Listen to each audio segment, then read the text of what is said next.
Well, I'm joined right now with Tracy Slept-Horse. She's a local author from here in Quincy, and she has written the most adorable children's book. Good morning. Hi, good morning. So you've written a book called Eden and Her Happy. Tell me a little bit about the book and what was your inspiration for writing it?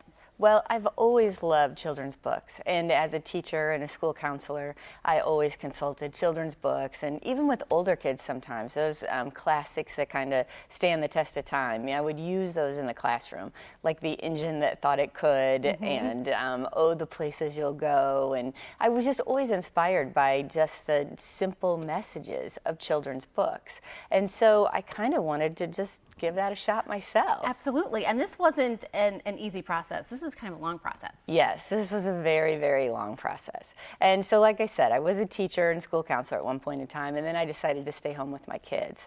And at that point in time was really when stories were just popping up. You know, my kids would do something silly, and I would be like, that should be a story. And then it was Melanie's shoes, because it was like how your shoes made you feel, and how little girls like to prance around in fancy shoes, and they think they can run and jump high in tennis shoes. And then that turned to this monsters in my belly, and you know, like the things that make you misbehave. Yes. And then it was like I started getting serious about it. So I hired a writing coach, and I started really kind of studying, going to the library and just studying children's books and looking at the different styles of writing, and really thinking like, how can I take like a big message and put it in a simple little children's book. And that's what you did. It took you several years from start to finish. Yes. Now the book is published. Yes. And where can people get their hands on this book? Well, I actually have several copies of it myself, and so if you visit my Facebook page at Eden and Her Happy, there's information on how to get the book from me.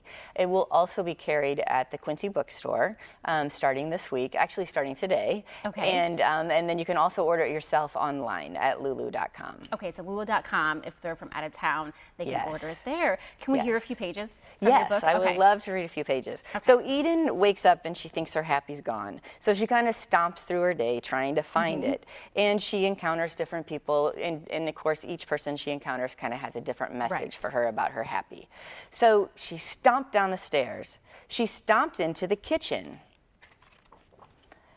Eden, I hear you're missing your happy today, said her mom. Yes, and I want it back. It's silly to expect to feel happy all the time, replied her mom.